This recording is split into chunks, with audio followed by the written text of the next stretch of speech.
अल्हम्दुलिल्लाह अल्हम्दुलिल्लाहि रब्बिल आलमीन वल आक़िबतु लिल मुत्तक़ीन वस्सलातु वस्सलामु अला सय्यिदिल अंबिया'i वल मुरसलीन व अला आलिहि व अस्हाबिहि अजमईन अम्मा बाद फ़अऊज़ु बिल्लाहि मिनश शैतानिर रजीम बिस्मिल्लाहिर रहमानिर रहीम वज़क्किरहुम बिअय्यामिल्लाह सदक़ल्लाहु व मौलानल अज़ीम व बल्लगना रसूलुहुन नबियुल अमीनुल मकीनुल मकीनुल करीम व नहनु अला ज़ालिका लमिनश शाहिदीन वश्शाकिरीन वल्हम्दुलिल्लाहि रब्बिल आलमीन। अस्सलामु अलैकुम व रहमतुल्लाहि व बरकातुहू। आइए कुछ अर्ज करने से पेशतर अक़ीदत व महब्बत के साथ गुंबद खज़रा में आराम फरमाने वाले आका, हम गरीबों के आका, हम फ़कीरों की सरवत मुस्तफ़ा जान रहमत सल्लल्लाहु तआला अलैहि वसल्लम की बारगाह बेकस पनाह में अपनी गुलामी का सबूत पेश करने पढ़े बावाज़ बुलंद सल्लल्लाहु अलैहि नबी व आलिहि सल्लल्लाहु अलैहि वसल्लम सलातो व सलाम अलैका या रसूलल्लाह सल्लल्लाहु तआला अलैहि वसल्लम। हज़रात मोहतरम, इससे पहले मुख्तलिफ मौज़ूआत पर गुफ्तगू रही। अभी हमारे सामने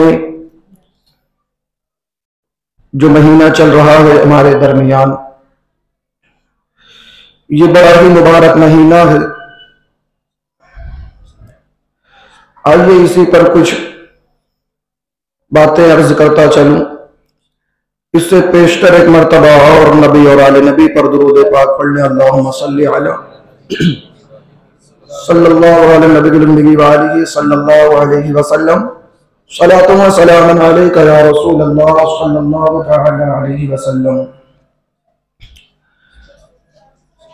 माह शाबानुल मुअज़्ज़म का ये मुबारक महीना बड़ा ही मुबारक महीना है। ये वो महीना है कि जिन 5 महीनों के चांद देखना वाजिबे किफाया है, उनमें से एक सबसे पहला ये शाबानुल मुअज़्ज़म का महीना। ये बड़ा ही फजीलत का हामी है महीना है। और अल्लाह तबारक व तआला ने फरमाया, कुरान कहता है कि अल्लाह के दिनों को याद करो। अल्लाह के जो दिन है मुबारक दिन, अब चूंकि सारे दिन तो अल्लाह ही के हैं, हर दिन तो अल्लाह ही ने बनाया है। हफ्ते के दिन हो या साल के दिन हो, 10 साल के दिन हो, सारे दिन अल्लाह के दिन है। लेकिन रब फिर भी फरमाता है कि रब के दिन, अल्लाह के दिन याद करो। कुरान कहता है अल्लाह के दिन याद करो। तो वो कौन से दिन की बात है? क्योंकि दिन तो सब अल्लाह ही के हैं। फिर अल्लाह ताला के लिए फरमा रहा है कि अल्लाह के दिन याद करो, अल्लाह के दिन याद करो। तो समझ में आता है इससे ये कि वो मुबारक दिन जिनमें अल्लाह तबारक व तआला की खास नेमतें नाजिल हुई, अल्लाह ताला ने खास नेमतें अता की, उस दिन के ताल्लुक से अल्लाह फरमाता है कि अल्लाह के दिन को याद करो। जैसे मुबारक दिन आशूरा का दिन, कि इसी दिन आदम अलैहिस्सलाम जमीन पर आए, ये मुबारक दिन है। वो मुबारक दिन जिस दिन बनी इसराइल के लिए मन्नो सलवा नाज़िल हुआ, मुबारक दिन है। मूसा अलैहिस्सलाम के लिए दरिया में रास्ता बना, मुबारक दिन है। जिस दिन मेरे नबी सल्लल्लाहु अलैहि वसल्लम इस दुनिया में तशरीफ लाए, वो दिन भी मुबारक दिन है। तो अल्लाह तबारक व तआला इन्हीं दिनों की तरफ इशारा करके फरमाता है कि अल्लाह के दिन याद करो। यानी जिन दिनों में अल्लाह तबारक व तआला ने तुम पर खास नेमत नाज़िल फरमाई है, खास चीज तुम्हें अता की है, वो दिन अल्लाह के याद करो। ये जो शाबानुल मुअज़्ज़म का महीना 15वीं तारीख है, अल्लाह तबारक व तआला इसमें अपने बंदों की तरफ खास तजल्ली फरमाता है। इस ताल्लुक से ये भी अल्लाह का दिन हुआ और मुबारक दिन हुआ, क्योंकि अल्लाह ताला अपने बंदों की तरफ उसी दिन उसी रात में बंदों की तरफ अल्लाह ताला तजल्ली फरमाता है, मुतवज्जा होता है और फरमाता है अपने बंदों से कि है कोई मांगने वाला जो मुझसे मांगे तो मैं उसे अता करूं, है कोई रिस्क में बढ़ावती चाहने वाला कि मैं उसे रिस्क दूं, है कोई मुसीबत से आफियत मांगने वाला कि मैं उसे आफियत दूं, है कोई बे औलाद जो मुझसे औलाद मांगे तो मैं उसे औलाद अता करूं। तो ये मुबारक दिन है, अल्लाह तबारक व तआला बंदों की तरफ तजल्ली फरमाता है। तो अल्लाह ताला फरमाता है कि अल्लाह के दिन याद करो। ये शाबानुल मुअज्जम का जो मुबारक महीना है, शाबान का माना क्या होता है? शाबान ये शेबुन से बना हुआ जुमला है, शेबुन से बना है। इसका माना होता है घाटी। शेब का माना होता है घाटी। जिस तरह घाटी से इंसान रास्ता, घाटी का रास्ता पकड़कर पहाड़ में जाता है, तो इसी से ये शाबान बना है, यानी खैर बरकत का महीना। जब बंदा शाबान में इबादत करता है तो खैर बरकत के रास्ते पर हो जाता है, भलाई के रास्ते पर चलता है। तो ये जो शेबुन से बना हुआ जुमला शाबान कहा जाता है, यानी भलाई का महीना। तो हमें चाहिए कि इस महीने में खूब इबादतें करें, खूब रियाजतें करें। हदीस मुबारका में आया, अल्लाह के रसूल सल्लल्लाहु अलैहि वसल्लम ने फरमाया, इन्नमा सुम्मिया शाबान लिअन्नहु यनशरबु फीहि खैरुन कसीरुन लिस्साइम फीहि हत्ता यदखुलुल जन्नह। हुजूर अलैहिस्सलाम फरमाते हैं, इस महीने को शाबान इसलिए कहा जाता है कि इसके रोजे रखने वाले के लिए बहुत सी भलाइयां इस तरह फूटती है जैसे कि दरख्त से उनकी शाखें फूटती हैं, इस तरह से भलाइयां फूटती, यहां तक के बंदा जन्नत में दाखिल हो जाता है। इतना मुबारक महीना। हुजूर किस तरह मिसाल दे रहे हैं? हुजूर फरमाते हैं, जिस तरह दरख्त से टहनियां फूटती हैं, निकलती हैं, उसी तरह इस महीने में भलाइयां फूटती हैं और बंदा इबादतें करता रहता है, यहां तक कि जन्नत में दाखिल हो जाता है। इतना मुबारक महीना है शाबानुल मुअज्जम का। इसी तरह इसकी एक फजीलत ये कि सरकार अलैहिस्सलाम ने फरमाया, आयशा सिद्दीका रज़ियल्लाहु तआला अन्हा रिवायत करती कि हुजूर अलैहिस्सलाम ने फरमाया, शाबान शहर व रमजान शहरुल्लाह, यानी शाबान मेरा महीना है, रमजान अल्लाह का महीना है।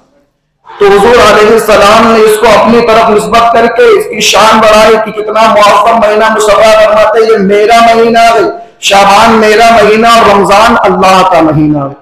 बड़ा मुबारक महीना है शाबान मुअज़्ज़म का। इसमें चाहिए कि बंदा खूब इबादतें करे, खूब इबादतें करे। अच्छा, एक बात हो कि रमजान जब आता है, रमजान का पहला रोजा होता है, पहला रोजा रमजान का होता है, तो हर इंसान रोजा रखता है, छोटे बच्चे भी रोजा रखते हैं, खुशी में रोजा रखते हैं। लेकिन वो पहला रोजा ऐसा जाता है कि बंदा इतना ज्यादा प्यासा हो जाता है, इतना ज्यादा उसे खल जाता है कि चेहरा शाम तक एकदम बिगड़ जाता है, एकदम जो है कमजोरी, ऐसा लगता है कि बंदे के बदन में आ गई। तो इसीलिए फरमाया गया कि शाबानुल मुअज़्ज़म में रमजान की तैयारी कर लो, शाबानुल मुअज़्ज़म में रोजा रख के आदत डाल लो, ताकि रमजान की पहली तारीख आए तो तुम्हें इतनी तकलीफ ना हो रोजा रखने में, इतनी तकलीफ ना। इसकी एक वजह ये है, तो शाबानुल मुअज़्ज़म का ये महीना, इसमें रोजा रखने के लिए आदत डाल लेना चाहिए बंदे को। 2-4 रोजे रखकर इसकी फजीलत को भी पा लेना चाहिए और आदत भी हो जाए। जब बंदा 2-4 दिन रोजे रख लेगा तो रमजान की पहली तारीख आएगी तो उसे खलेगा नहीं, इतनी तकलीफ नहीं होगी। तो पहले ही फरमाया गया हदीस पाक में कि बंदे को चाहिए कि शाबान का महीना है तो वो रमजान के लिए तैयारी कर ले। अब सहाबा कराम का मामूल क्या होगा? सहाबा कराम इस तारीख को, जब ये शाबान का महीना आता है, उसका कितना अदब करते थे, रमजान की कैसी तैयारी करते थे। देखें सहाबा कराम का मामूल। हज़रत अनस बिन मालिक रज़ियल्लाहु तआला अन्हु बयान फरमाते हैं, ये अनस बिन मालिक है जिन्हें हुजूर अलैहिस्सलाम की खिदमत में 10 साल मिले हैं।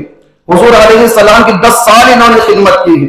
ये हज़रत अनस बिन मालिक फरमाते हैं कि जब यह मुबारक महीना आता शाबान का, तो सहाबा कराम का मामूल ये हुआ करता था कि अपने काम से हर तरह से फारिग हो जाते। अगर किसी का कर्ज बाकी होता तो उसका कर्ज अदा कर देते, अगर कोई कर्ज चाहता तो उससे कर्ज वसूल कर लेते, अगर ज़कात निकालने वाला अल्लाह ने बनाया है, मालिक निसाब बनाया, तो ज़कात निकाल दिया करते थे, काम से फरागत हासिल कर लिया करते थे। खरीदो फरोख्त को जो करना है वो शाबान के महीने में कर लिया करते थे। और जो ज़कात इसलिए निकाल दिया करते थे, जो गरीब है, मिस्कीन है, वो जो है रमजान आने से पहले ईद की तैयारी कर ले, शाबान के महीने में उनके पास माल आता है तो तैयारी कर ले। इस तरह से अपने काम से वो फारिग हो जाया करते थे। और रमजान की जब पहली तारीख आती तो फिर कोई कुरान की तिलावत में मशगूल होता, कोई तस्बीहात में मशगूल होता, फिर रमजान के महीने में कोई काम नहीं करते, सिर्फ अल्लाह तबारक व तआला की पाकी अल्लाह ताला की इबादत किया करते थे। ये सहाबे किराम का मामूल था शाबानुल मुअज़्ज़म के महीने में कि हर तरह से अपने काम से फारिग हो जाते थे। जितने काम है, जो भी खरीदी करना है शाबान में कर लेना, जो ज़कात निकालना है शाबान में निकाल देना है। बुजुर्गों का यही तरीका रहा।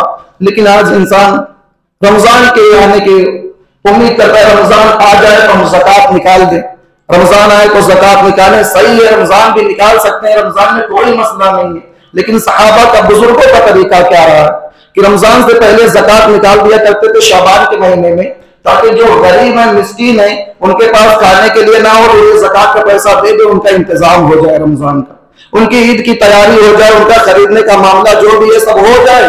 रमजान में किसी चीज का किसी को टेंशन ना रहे, फिक्र ना रहे, सिर्फ अल्लाह तबारक व तआला की इबादत करना। तो ये बड़ा मुबारक महीना है।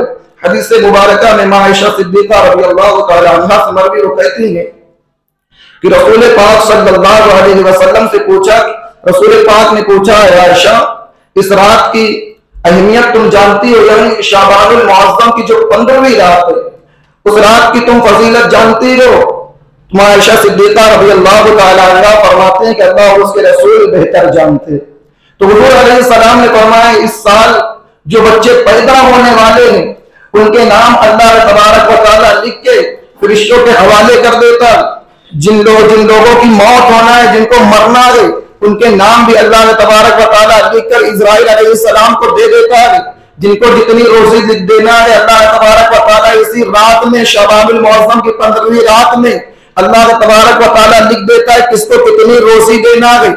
जितने भी मामलात बंदों के हैं, अल्लाह तबारक व तआला उसी रात में सारे मामलात को हल करके अलग अलग फरिश्तों को दे देता है। जिन काम पर अल्लाह तबारक व तआला ने जिस काम पर मुकर्रर किया है, उन फरिश्तों को वो काम सौंप देता है कि पूरे साल में कितने बच्चे पैदा होंगे, पूरे साल में कितने लोगों को मौत आएगी, पूरे साल में किसको कितना रिस्क दिया जाएगा, किसके मामलात क्या होंगे। शाबानुल मुअज़्ज़म की रात में अल्लाह तबारक व तआला सब पूरे मामलात को फाइनल करके जिनका जो काम है उनके हवाले कर देता है। तो अब यहाँ से समझेंगे कि किसको मरना है, अल्लाह तबारक व तआला ने लिख दिया कि ये शाबानुल मुअज़्ज़म की आज जो 15वीं तारीख से लेकर अगले साल की 15वीं तारीख तक पूरे साल में कितने लोगों को इंतकाल करना है, कितने लोगों को इस दुनिया में आना है, कितने लोगों को कितना रिस्क मिलेगा, किसके रिस्क में घटावा होगा, किसका रिस्क बढ़ाया जाएगा, अल्लाह ताला शाबानुल मुअज़्ज़म की रात में लिख देता है। शाबानुल मुअज़्ज़म की 15वीं रात में इन सारे मामलात को अल्लाह ताला हल फरमा देता है।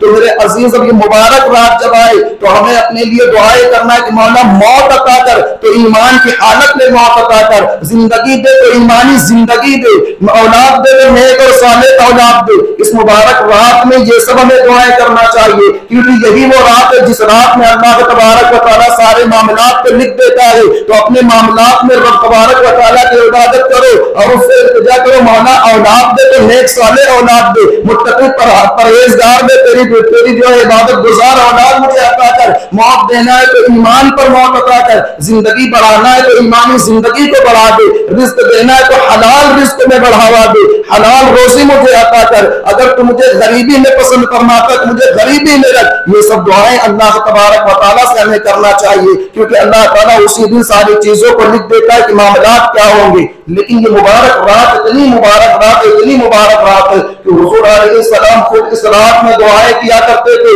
गिरिया वज़ारी के साथ मुस्तफा दुआ किया करते थे। लेकिन आज हमारे नौजवानों का मामला क्या है कि इतना मुबारक महीना, यूं तो पूरे दिन इस महीने के मुबारक ही गए, पूरे दिन मुबारक है, क्योंकि मुस्तफा करीम ने इस महीने को अपना महीना बताया है कि ये मेरा महीना है, रमजान अल्लाह का महीना है। लेकिन हमारा नौजवान क्या करता है, 15वीं तारीख जब आती है तो उस तारीख में पटाखे फोड़ना, उस तारीख में नाचना, उस तारीख में डीजे बजाना, उस तारीख में सीटियां बजाना, गाली गलौज करना, इसी तरह पूरी रात बंदा खत्म कर देता है। मेरे अजीज, मैं आपसे यही कहूंगा कि इबादत करना है इस रात में तो इबादत कर लो, अल्लाह को राजी कर लो, क्या पता अगला दिन अगला साल में नसीब हो जाना हो। और अगर इबादत नहीं कर रहे हो तो कम से कम फुजूलियात से बचो, इतनी मुबारक रात का मजाक ना उड़ाओ, इतनी मुबारक रात को जो है ऐसे ही ना जाओ अपनी नेकियां खराब करने की रात और दिन नहीं गई, बल्कि नेकियों में बढ़ावा करने का दिन है। और ये रात मुबारक रात है, नेकियों में इजाफा करने की रात है। यहाँ तो हमारे अजीज, हमारे दोस्त क्या करते हैं, इनमें खेल कूद कर, गाली गलौज कर कर कर जो खिलौनों के साथ खेलता है, कोई सीटियां बजाता है, कोई क्या करता है। मेरे अजीज मुबारक रात इसलिए नहीं गए। अल्लाह फरमाता है कि अल्लाह के दिन याद करो, वज़क्किरहुम बिअय्यामिल्लाह, अल्लाह के दिन याद करो। ये मुबारक रात वो रात है कि अल्लाह ताला अपने बंदों की तरफ तजल्ली फरमाता है और सारे लोगों को बख्श देता है। सिर्फ उन लोगों को नहीं बख्शता जो अदावत रखते हैं, जो रिश्तों को काटते हैं, जो गाली गलौज करते हैं, जो अपने माँ बाप को परेशान करते हैं, जो लोगों का माल खाए बैठे हैं, जो शराब पीते हैं, जो जिना करते हैं, ऐसे लोगों को अल्लाह तबारक व तआला उस रात भी नहीं बख्शता, उनकी बख्शिश नहीं फरमाता है। जबकि उस रात अल्लाह तबारक व तआला रोए जमीन की तरफ मुखातब होता है कि है कोई मांगने वाला जो मुझसे मांगे तो मैं उसे अता करूं, है कोई बीमार जो मुझसे शिफा मांगे तो मैं उसे शिफा दूं, है कोई रिस्क में बरकत मांगने वाला कि मैं उसे बरकत दूं। ये मगरिब की बात से जो है गुरूब आफताब से लेकर फजर की तुलू तक अल्लाह तबारक व तआला आसमान से निदा फरमाता है अपने बंदों की तरफ कि जो मांगना है मुझसे मांग लो, आज मैं तुम्हें अता कर दूंगा। तो हमें चाहिए उस रात में इबादतें खूब करें, रियाजतें खूब करें, अल्लाह तबारक व तआला को राजी करने वाले काम करें। हमने पूरे साल जितने भी गुनाह किए हैं उनको अपने तसव्वुर में लाकर अल्लाह तबारक व तआला की बारगाह में तौबा करें कि मौला गुनाहों को माफ फरमा दे, आज से ऐसा गुनाह नहीं करेंगे, आज से ऐसी गलतियां नहीं करेंगे। लेकिन देखने में क्या आता है कि बंदा इतना गुनहगार तो होता है, रब की बारगाह में तौबा नहीं करता, बल्कि लोगों में कहता फिरता है कि मेरे लिए दुआ करना, मैं बहुत गुनहगार आदमी हूँ, मैं बहुत खताकार हूँ। मेरे अजीज गुनाह का इजहार करना भी गुनाह है। अगर हमारी एक नमाज कज़ा हो गई तो दूसरे से नहीं बताना है, कज़ा पढ़ना है तो छुपा कर पढ़ने का हुक्म हुआ है कि कोई ये ना कहे तुमने नमाज कज़ा किया है, क्योंकि गुनाह का इजहार भी गुनाह है। यहाँ पे बंदा कहते फिरता है मैं बड़ा गुनहगार हूँ, मैं बड़ा सियाकार हूँ, मैं बड़ा खताकार हूँ। मेरे अजीज रब की बारगाह में इन जुमलों को कहकर अपनी बख्शिश चाह, अल्लाह तबारक व तआला माफ करने वाला है। बंदों से अगर गुनाह का इजहार करोगे तो वही बंदा जब कोई ऐसा मौका आएगा, आपसे अदावत होगी, लड़ाई झगड़ा होगा, मामला बदलेंगे। अभी दोस्तियां है तो कुछ मामला नहीं है, लेकिन दोस्तियां में जब दरार आएगी तो वही बंदा कहेगा ये इतना खताकार है, इसने ये गुनाह किया था, उसने वो गुनाह किया था, इसने शराब पिया है, इसने जिना किया है। फिर आप वहां नहीं कह सकते कि मैंने ऐसा नहीं किया, क्योंकि आपने खुद बयान किया है कि मैंने आज ऐसा किया, मैंने आज ऐसा किया, मैंने आज ऐसा किया। तो मेरे अजीज गुनाहों को छुपाने का हुक्म है कि गुनाह हो गया तो उसको छुपाओ और अल्लाह तबारक व तआला की बारगाह में तौबा करो, क्योंकि बख्शने वाला अल्लाह तबारक व तआला है, माफ करने वाला अल्लाह तबारक व तआला है। ये बड़ी मुबारक रात है। हुजूर अलैहिस्सलाम खुद इस रात में कब्रिस्तान में जाकर हुजूर अलैहिस्सलाम मुर्दों के लिए दुआएं करते थे, उनके वसीले से दुआएं मांगते थे और खैर व आफियत चाहते थे। ये मुबारक रात है तो हमें भी कब्रों पर जाना है, लेकिन वहां पर नाच गाने नहीं करना है, वहां खिलौनों के साथ नहीं खेलना है, बल्कि कब्रों को देखकर मुस्तफा करीम फरमाते हैं कि हो सके तो हर रोज एक बार तुम कब्रिस्तान के अंदर जाओ, ताकि जब कब्रों को देखोगे तो तुम्हें आखिरत की याद आएगी, अल्लाह ताला की खशियत तुम्हारे दिल में बैठेगी, अल्लाह ताला का खौफ तुम्हारे दिल में आएगा। कब्रों को देखोगे तो गुनाह से बचोगे, कब्रों को देखोगे आखिरत याद आएगी, दुनिया में तुम दुनिया की रंगीनियों में मगन होने से बचोगे। तो मुस्तफा ने फरमाया हो सके तो हर रोज एक मर्तबा जो है कब्रिस्तान जाया करो, कब्रों की जियारत करो, 2 दिन पर जाओ, 3 दिन पर जाओ।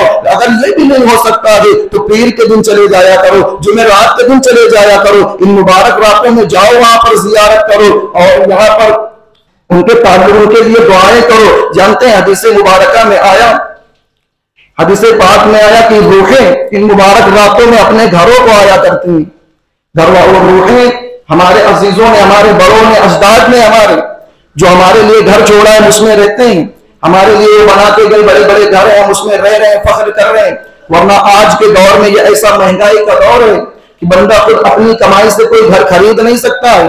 बड़ी बिल्डिंग बनाने के लिए बड़ी दुश्वारियां होंगी, लेकिन ये उनका करम था कि बना कर गए हमारे लिए, तो उनके घरों में हम रहते हैं। अब उनकी रूहें, हदीस मुबारका में आया कि उनकी रूहें जो है अपने घरों को आती हैं मुबारक दिन 15वीं तारीख शवाबुल मुअज़्ज़म की, वहां पर उस रात में भी जो है रूहें अपने घर आती हैं। ईद के दिन रूहें घर आती हैं, आशूरा के दिन भी रूहें घर आती हैं। इसी तरह मुअज़्ज़म जो रातें और दिन है उनमें रूहें अपने घर आती हैं और घर के दरवाजे पर खड़े होकर अपने अहले खाना को पुकारती हैं, ऐ मेरे भाइयों, ऐ मेरे वालिद, ऐ मेरे अजीजों, मेरे लिए एहसाने सवाब करो, मेरी गुर्बत को तो याद करो। अब उसे गरीबी किस चीज की है, रूहों को गरीबी किस चीज की, उन्हें माल की जरूरत नहीं है, उन्हें खाने की जरूरत नहीं है। रूहें कहती है हमारे लिए सदका करो, हमारे लिए खैरात करो, हमारे गरीबी पर हमारे मददगार बनो। ये रूहें अपने अहले खाना से कहती है। लेकिन अजीज इंसान कितना ज्यादा गफलत में पड़ा हुआ है कि उसे ख्याल ही नहीं है कि जिन जिन लोगों ने हमारे लिए ये घर छोड़ा है,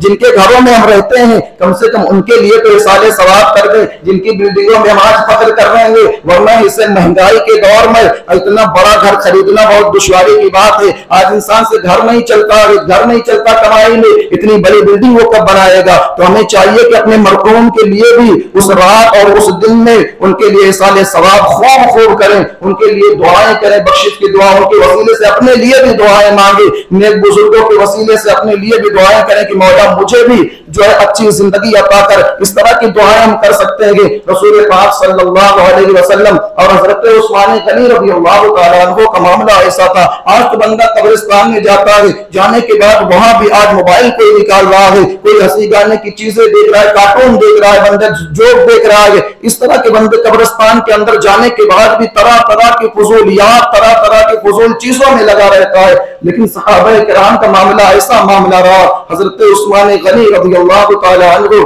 और सहाबा किराम वो हैं कि जिनके ईमान की गारंटी कुरान देता है। हुजूर अलैहिस्सलाम ने उन्हें जन्नती बताया है। जन्नती हुजूर ने फरमाया कि सारे सहाबा जन्नती हैं। लेकिन वो सहाबा किराम हजरत उस्मान गनी रज़ियल्लाहु ताला अन्हु जब किसी कब्र के पास से गुजरते, किसी कब्र को आप देखते तो इस कदर रोया करते थे कि आपकी दाढ़ी शरीफ गीली हो जाती थी आंसुओं से। जब लोगों ने पूछा मामला क्या है, आप और मामले में इतना नहीं रोते हैं, जो दीगर मामला आते हैं इतना नहीं रोते हैं, आप कब्र को देखकर इतना क्यों रोते हैं। तो आप फरमाते हैं कब्र जो है आखिरत की मंजिल में से पहली मंजिल है, आखिरत की सीढ़ी जो है उसमें से पहली सीढ़ी है। अगर बंदा इसमें कामयाब हो गया तो आगे की मंजिलें आसान है, आगे की सीढ़ियां आसान है। लेकिन अगर इसमें फंस गया तो फिर आगे बहुत दुश्वारियां आने वाली है। इसीलिए मैं कब्र को देखकर इतना रोता हूं। मेरे अजीज कब्र का मामला इतना आसान नहीं है कि बंदा देख कर, इसीलिए मुस्तफा ने फरमाया कि कब्र की जियारत करो ताकि तुम्हें आखिरत की याद आए, गुनाहों से बचो,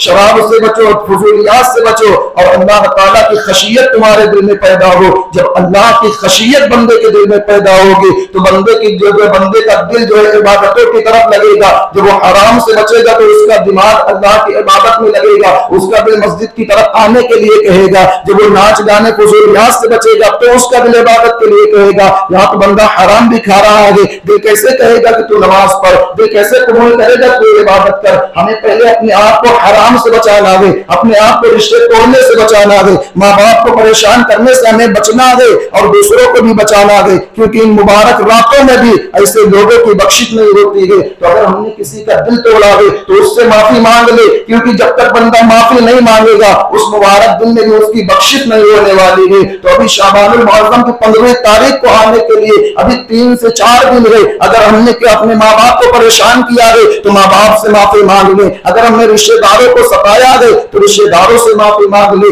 अगर हमने कोई गुनाह ऐसा किया है या हम शराब पीते हैं तो शराब से रब की बारगाह में तौबा कर ले। अगर कोई जिना का आदी है तो जिना से तौबा कर ले। नाच गाने का आदी है, नाच गाने से तौबा कर ले। जितनी भी चीजें इन गुनाहों से जो है अपने रब की बारगाह में तौबा कर ले। रब की बारगाह में जो तौबा करता है अल्लाह तबारक व तआला उसे बहुत पसंद फरमाता है। तौबा करने वाले को अल्लाह अपना दोस्त बना लेता है। और अगर बंदा और सच्ची तौबा कर ले, कुरान ने जिस तरह तौबा करने का हुक्म दिया कि बंदा जिस चीज से एक मर्तबा तौबा कर ले दोबारा उस गुनाह का ख्याल भी अपने दिमाग में न लाए, उधर जाने की दूर की बातें ख्याल भी न लाए, तो अल्लाह ऐसे बंदे को अपना दोस्त बनाता है। ऐसे बंदे को अल्लाह तबारक व तआला वली बना देता है, मुत्तकी परहेजगार तकवा शिआर बनाता है। लेकिन ये उस वक्त होता है जब बंदा जिस गुनाह से तौबा करे उसका ख्याल में भी दिमाग में अपने ख्याल में भी अपने दिमाग में उसका ख्याल ना लाए कि मुझे ये गुनाह करना है। तो हमें अपने गुनाहों से तौबा कर ले। और शाबानुल मुअज़्ज़म की जो 15वीं रात है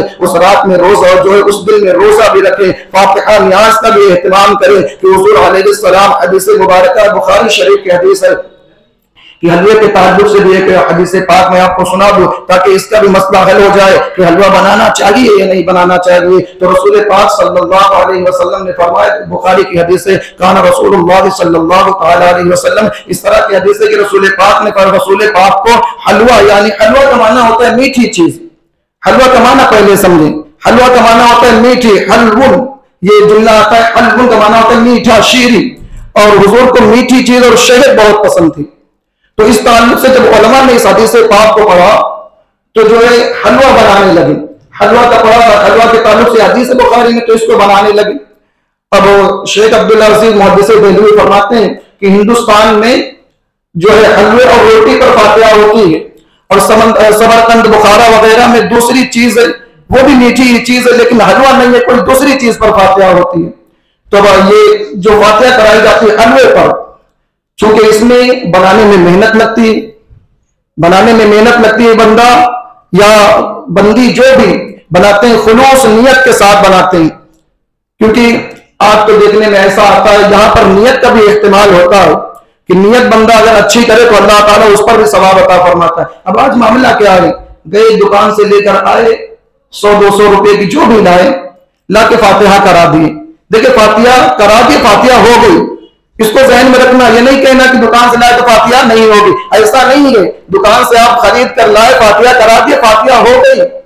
लेकिन अहले मोहब्बत सूफिया कराम का जो फरमान है वो यही है कि बंदा जब खुद से करता है तो उसमें दूसरी लगन हुआ करती है, उसमें मोहब्बत झलकती है कि बंदा बनाकर अपने हाथ से उसमें मेहनत मशक्कत करे, उसके बाद फातिहा कराए तो उसमें उसका भी सवाब मिलता है, बनाने का भी सवाब मिलता है। तो जो हलवा बनाना, इसको लाना, ये इसाले सवाब के लिए हुआ करता है। जितनी अच्छी चीज सदका करें उतना रब की बारगाह में पसंद है। अल्लाह फरमाता है लन तनालुल बिर्रा हत्ता तुनफिकू मिम्मा तुहिब्बून वमा तुनफिकू मिन खैरिन फइन्नल्लाहा बिही अलीम। रब तबारक व तआला फरमाता है तुम उस वक्त तक कामयाबी को नहीं पहुंचोगे, भलाई के रास्ते पर नहीं आओगे जब तक अपनी मुबारक चीज, पसंदीदा चीज को रब की बारगाह में खैरात न कर दो, रब की बारगाह में खर्च न कर दो। और अल्लाह जानता है जो तुम खर्च कर रहे हो, जितनी अच्छी चीज तुम खर्च कर रहे हो वो भी रब देख रहा है, और कितनी गिरी चीज को तुम रब की बारगाह में दे रहे हो वो भी देख रहा है। अब यहाँ पर एक बात और बयान कर दो, रब ने फरमाया कि अच्छी चीज को रब की बारगाह में सदका करो। अब हमारे कुछ भाई है मस्जिद में चंदा देते हैं, मैंने देखा नहीं कौन देता है, लेकिन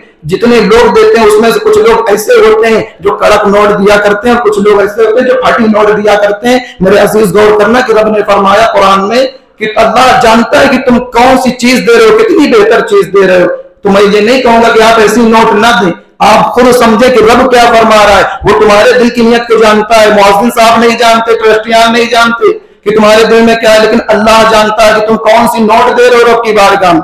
जो दुकान पर नहीं चलेगी वो नोट तुम मस्जिद में लाकर चला रहे हो, जो कहीं नहीं चलने वाली तुम मस्जिद में दे रहे हो। तुम्हारा देना रब की बारगाह में मौला जानता है कि तुम किस नियत के साथ दे रहे हो। अगर अच्छी नियत होती तो अच्छी नोट भी दिया करते आप।